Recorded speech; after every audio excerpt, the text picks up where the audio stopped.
At the beginning of the movie, Simba stands atop a rock in the jungle, addressing the animals and announcing that it is time for them to witness how his family has grown. He adds that he and Nala have fulfilled his father Mufasa's dream and continued his legacy. Meanwhile, Nala is in a distant part of the jungle, sitting beneath a rock and calling out to Simba. Simba hears her voice and decides to go to her. But before doing so, he encounters Timon and Pumbaa and asks them to look after his daughter Kiara until he returns. Timon and Pumbaa go to Kiara and try to entertain her by telling stories. During their conversation, they claim that they were the ones who killed Scar, Simba's uncle. However, Kiara objects, saying they are lying because her father Simba had told her that he was the one who killed his uncle. She adds that it is impossible for a warthog and a meerkat to kill a lion. Suddenly, the sky begins to rain, and the sound of thunder frightens everyone.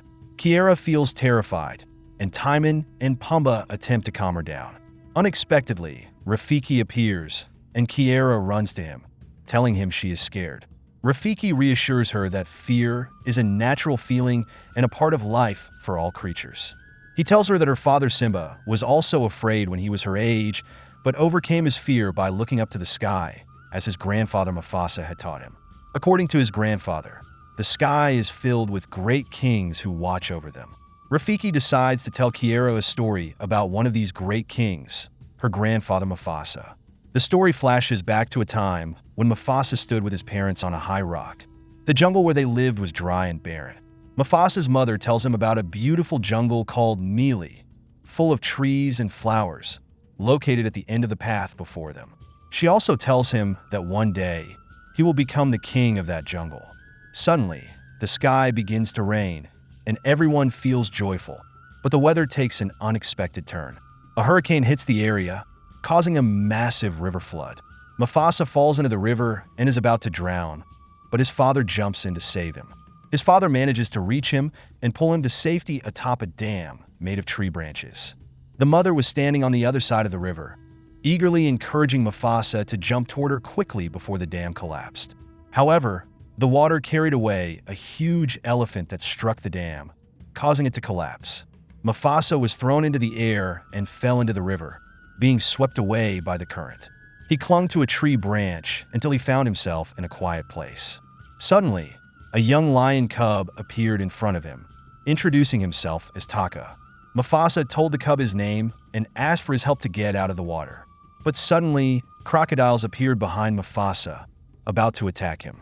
At that moment, Ishi, Taka's mother, appeared and scared the crocodiles, forcing them to retreat.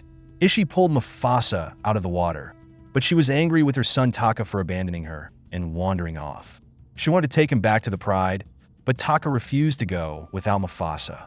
Ishi tried to explain to Taka that they couldn't take Mufasa with them because Taka's father, King Obasi, would not allow strange lions among the Pride. Mufasa intervened and told her that he wasn't a rogue lion, but that he had a family and a large kingdom. He had gotten lost after falling into the river and asked her to guide him back to his family. Ishi explained that the place he was looking for was very far, but she decided to take him to the Pride. When they reached the Pride, they were confronted by Obasi, the lion leader, who was deeply upset to see Mufasa. He scolded Ishi for bringing a strange lion into the Pride. Obasi was determined to get rid of Mufasa and kill him, but Taka intervened and convinced his father that Mufasa was a lion like them, and there was no problem with him living with them. However, Obasi insisted on rejecting him, pointing out that Mufasa was not of the Pride's bloodline and might betray them when he grew up because he was a rogue lion. Mufasa stood confidently and responded to Obasi, saying he wasn't a rogue lion but had a family and roots, revealing his true name, Mufasa. At that moment, Obasi became very angry and told Mufasa that the meaning of his name was King of the Jungle. But in this place, there was only one king. He advised Mufasa to run away to save his life. Mufasa responded defiantly, saying he could easily run away because his parents had taught him how to run fast. Obasi's anger flared, and he called for his son Taka, then suggested that Mufasa race Taka. If Taka won, Mufasa would have no place among them. Ishi intervened and suggested that Mufasa could live with them if he won the race. Obasi had no choice but to agree to her proposal. Moments later, the race between Mufasa and Taka began, and both started running as fast as they could through the jungle. During the race, Mufasa encountered water in his path, and he recalled what had happened when he fell into the river with his parents. However, he shook off these memories and continued racing. During this, Taka told him that he had always dreamed of having a brother to live with. Mufasa seized a moment of hesitation from Taka and overtook him, winning the race. Obasi felt deeply frustrated by what had happened, but was forced to accept that Mufasa would live with them. However, he insisted that Mufasa live with the females, not the males, in order to weaken him and make Taka stronger, so he could become the king after him. Years passed, and Mufasa grew older, forming a very strong bond with Taka, as if they were brothers. But Obasi always interfered, keeping Mufasa away from his son, and sent him to live with the females. One day, Mufasa was on a hunting trip with Ishi, and Taka was following them, watching them. During their conversation, Mufasa told Ishi that he could no longer bear Obasi's treatment of him and explained that he didn't want to become king. All he wished for was to return to his family, as he was certain they were still alive. Suddenly, they were attacked by two massive white lions. When Taka saw the lions, he was terrified and ran away, while Mufasa bravely faced them. During the fight, one of the lions tried to attack Ishi and nearly killed her, but Mufasa charged toward it and collided with it forcefully, killing it. The other lion tried to attack Mufasa, but Mufasa managed to defeat it quickly. Afterward, Mufasa carried Ishi and brought her back to the Pride. When they returned to the Pride, Ishi told Obasi what had happened, saying that if it weren't for Mufasa's bravery, she would have died. Mufasa then explained to Obasi that the white lions were numerous and close to their area, and that they might return to attack them. However, Obasi did not believe him, saying he was still young and didn't know much. Mufasa suggested sending one of the lions to scout the area and verify his words. Obasi agreed to the suggestion and sent one of the Pride's lions to explore the area. The lion went on an expedition deep into the jungle until he reached the white lions' territory and saw their leader, Kairos, who was very angry about the death of his son. Kairos decided to seek revenge on the Pride. The lion quickly returned to Obasi to report that Mufasa's words were true and warned them that the white lions were enormous, with each one being the size of two ordinary lions. Obasi, feeling afraid, decided to send his son Taka away from the Pride because he wanted to protect him from the impending battle with the white lions and ensure the safety of his lineage so that he could start a new life elsewhere. Obasi asked Mufasa to accompany Taka and protect him. Mufasa and Taka left the Pride after bidding farewell to Ishi, running far away to escape the area. But the next day, they were shocked to find that the white lions were following them. They saw that the white lions had attacked the Pride and wiped it out. Mufasa and Taka fled as fast as they could, but the white lions chased them until the pursuit led them to the edge of a mountain. There, they were confronted by Kairos, who angrily asked, "Which one of you killed my son?" Mufasa courageously replied that he was the one who did it, clarifying that Taka had nothing to do with it, and asked Kairos to spare him. But Kairos refused and declared that he would kill them both. Faced with this situation, Mufasa and Taka had no choice but to jump into the river. They clung to a tree trunk, and the water current swept them far away from the white lions, taking them to a distant and safe place. After they emerged from the river, they found a lioness named Sarabi and a bird named Zazu in front of them. Sarabi told them that she was the daughter of the king of the Pride she belonged to, and that she had fled after her pride was attacked by the white lions, resulting in the death of all its members. Mufasa told her about the place his mother had told him about, a beautiful forest called Meley. But Sarabi explained that she had never heard of this place before and that it might not exist. However, she suggested they all go together to search for it. The group began their journey, and along the way, they met Rafiki, a monkey who had been ostracized by his people due to his strange behavior. Rafiki joined their journey and became part of the group. During the trip, Mufasa noticed that Taka was attracted to Sarabi, so Taka asked for his help in winning her affection. Mufasa advised him to get closer to her, speak kindly, and say beautiful words. Taka tried to follow the advice, but at the same moment, they noticed a large herd of elephants running fast, as though they were fleeing from something terrifying. Zazu explained that the elephants were running away from a group of white lions.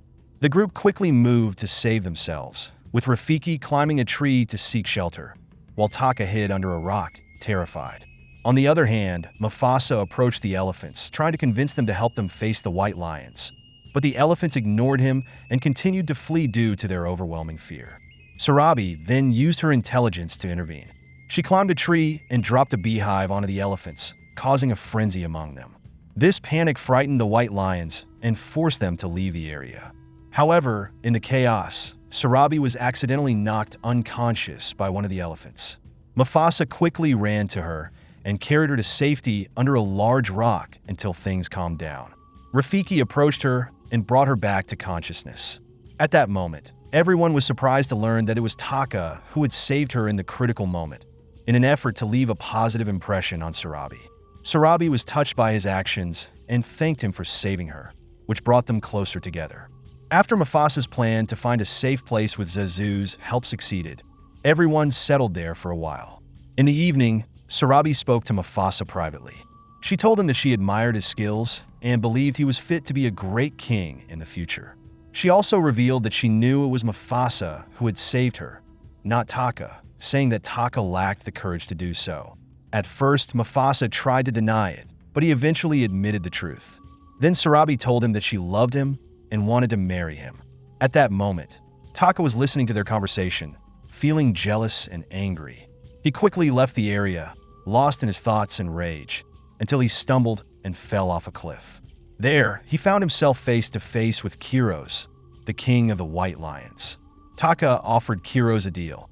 He would tell him the location of Mufasa and his group in exchange for a place in the white lion pride. Kiros agreed to the deal and promised Taka a position among the white lions. Taka returned to the group, pretending that he had been hunting for them, but had failed due to bad weather. Days passed, and during the journey, they arrived at a beautiful land filled with trees and roses. Mufasa realized that this was the mill lily forest he had dreamed of. Everyone was happy, including Rafiki, who told Mufasa that he would be the king of this place. But the joy was short-lived. A group of animals appeared and told Mufasa that his story had spread everywhere, and they knew that he was the brave lion who killed the son of the White Lion King. Suddenly, Kiros appeared with his pride, shocking everyone. Mufasa wondered how Kiros had found them. Kiros replied that Taka had been leaving signs along the way for them to follow. Mufasa was stunned by Taka's betrayal and couldn't believe it at first. But Taka confirmed it and bitterly told him that he had stolen everything from him. Because of Mufasa, Taka had lost his position as king and had become just an ordinary lion, even a subordinate to him. Taka's words were filled with regret and anger, revealing the deep wound he felt. The events continued to escalate as Kiros viciously attacks Mufasa, landing powerful blows and telling him that he won't kill him now, but will chase him for the rest of his life, always making him fearful and terrified. However, Mufasa seizes the opportunity and quickly escapes from Kiros. Afterwards, Mufasa calls upon the other animals to help him face the white lions, assuring them that their unity is the only way to protect their land and their lives. The leader of the buffalo herd agrees to Mufasa's plan, and soon the other animals join in. At this point, Kiros realizes that Mufasa is a true king, and his existence poses a threat, so he decides to attack him to eliminate him. A fierce battle erupts between the animals and the white lions, with Mufasa managing to knock Kiros off a cliff. Then Mufasa stands tall on a high rock, while the animals charge at the white lions, and the battle intensifies. Meanwhile, Sarabi goes to gather the rest of the lions and convinces them to join the fight. Despite his injuries, Kiros regains his strength and attacks Mufasa again. At that moment, Taka feels regret and decides to support Mufasa in the battle. However, Kiros strikes Taka harshly, injuring his face. Suddenly, the ground beneath Mufasa and Kiros crumbles, and they fall into the river. A large rock falls on Kiros, killing him, while Mufasa barely survives. Mufasa emerges from the river to find all the animals waiting for him, celebrating and pledging their loyalty to him as their king. Suddenly, Mufasa's mother appears and tells him that she came to this land because she was confident that he was here. They embrace happily, but the joy is mixed with sadness when she informs him that his father has passed away. Taka comes forward to apologize for everything he has done. Zazu suggests that Mufasa banish Taka far from the forest, but Mufasa refuses, saying that he is his brother and will always stand by his side. Mufasa decides to change Taka's name to Scar, referring to the scar left by his betrayal, so that he will always remember the wrong he did. Scar leaves to live in a distant cave, while Mufasa returns to be crowned the new king. He stands proudly on the rock, symbolizing strength and leadership. In the present day, we see Kiara standing on the same rock, inspired by her grandfather Mufasa. Suddenly, Simba and Nala return, and Kiara runs to them joyfully, discovering that her mother has given birth to a little brother. She is overjoyed, as she has always wanted a sibling to share in the fun and adventures. If you love movies and movie recaps, don't forget to subscribe to the channel and stay tuned for more. Hit like if you enjoyed the video and share your thoughts in the comments. Thanks for watching, and see you in the next video.